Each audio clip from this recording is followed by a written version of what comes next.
KSW. BJ, I'm so excited. Our next guest, I'm very excited to have him in. After all, he is the world champ. I'm an extra dark black belt. I studied karate online at DeVry for 6 weeks. Please welcome to the show the world champion, Judah Friedlander. There he is. Good to see you, everybody. Good evening. How are you? I don't care what time of day it is. It's always evening. I'm going to tell you something. I'm very impressed. I'm a gentleman. Judah, I want to say one thing right now, because you have been the world champion for quite some time. Yes, sir. And How many years has he been the world champion? I'm not a math expert. I don't know. But it's been a while. It has been a while. For as long as I have known about Judah, Yeah. I feel like the label world champion has always been attached to you. Yeah. It's been well over 2 decades. And Steve, I don't know if you know this, but this is an honor because if the world champion comes and visits you, Yes. somehow, some way, you're deemed to at least, be somewhat worthy. By association. This is the first time Judah's Yeah. been on the show. Yeah. It's pretty. I'm already having an incredible experience. So what steps do we take in order to be, I guess, a protege of the world champion? I see actually in studio you have a former world champion. Yeah. There he is. This is actually not Hulk Hogan. This is Thunderlips. That's right. From The Rocky 3. Rocky 3 is an important film. I just want to say that. Oh, Steve, he's after your own. He's after your own heart. Absolutely. I live my life to the Rocky films. Why don't you rank the Rocky movies 1 through 6? Oh, Rocky. Well, it'd be 1, then 2, 3. Are you just going to count up to 6? No, 4. So basically, 6, what you're 5. saying is 4, 6, 5. you consider them one movie. Is what you're saying? Yes, it's a journey. Yeah. But each one has a very special moment because, like, if you take Rocky IV's workout scene in Russia, that would bump it up to number 2.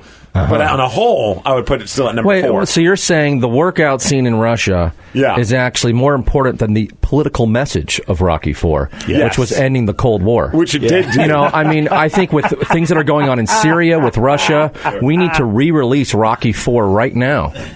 To get this world into a more peaceful place. I'm glad that's all on my we side. have to do is re-release Rocky IV. See, I was thinking that, Hollywood would like to maybe do a reboot and make it a more Middle Eastern theme, but you're saying just a re-release is good enough? Or, Yeah. I mean, that's a start. It's a start. That's part of diplomacy.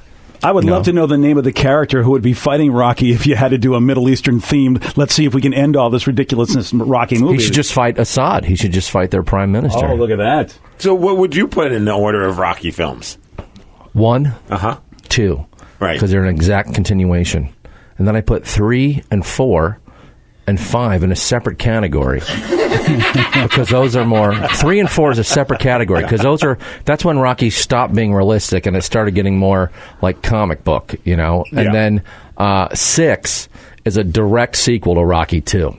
It's basically Rocky 2 because 3, 4, and 5 just got pretty stupid. I mean, they were great, but they got really stupid. I get that because 6 in a way it kind of went back to the dark, gritty vibe. Yeah. Rocky It was 1 and basically 2 like had. Rocky 30 years later. Yeah. So it's 1, 2, 6, 3, 4, 5.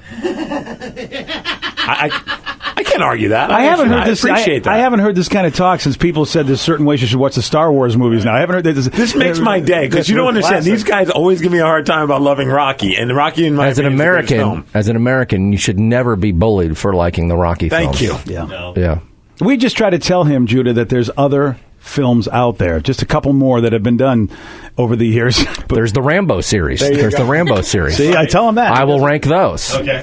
1, 4, 2, and I won't even acknowledge 3. So, but it's one's First Blood, right? Yeah. Okay. Yeah. I just want to make sure. Some people make it all confusing because then you go from First Blood to Rambo. That was a controversial choice, but it probably should be 1, 2, 4, 3. But 1, 2, 4, 3. that's probably the way it should be. That will be my weekend. But I think there are people that will agree that 4 actually does deserve to be right after 1. Yeah, it's might a good be, argument. Yeah. It's a valid point. Nobody can. As the next fault you president of for the that. United States, these are the kind of issues I like to bring up to America. Which is about time. But Stallone is really, maybe not a bad guy, but really not a good athlete. Let's just put that out there. I mean, he's got nowhere my fighting skills or athletic skills. Well, that is Who did true. you train under? Yeah. What's that? Who did you train under? Me in the future. Oh. I taught myself. You see, this is good. But before this is the that, I thing. learned karate when I was 13. I was in federal prison in Beijing for a crime I didn't commit, and I was taught by the inmates. What was the crime that you didn't commit? Shoplifting. But I was literally just lifting up a whole store, working out. See, that's something that, that's a tough thing because it's not allowed in some countries. Yeah. What are you going to do? Lifting shops like that. I'm banned from China, but I still go every Tuesday to hang out. Good food, good people. Weird government, good people, good food. That's why they built the Great Wall, to keep me out. They're afraid. Just got a trophy for modesty. It's a that makes sense. 300-foot tall diamond-studded trophy for modesty. And it's about time. I got to ask you that. The top is a figurine of me ignoring 50 people as I'm eating a sandwich, and there's just starving people passed out. That's the figurine. Nice. Yeah. What kind of sandwich? It's a corned beef one. Of course. Yeah. We have a great corned beef place right across the street. I know. I just ate all their meat. They're actually closed today.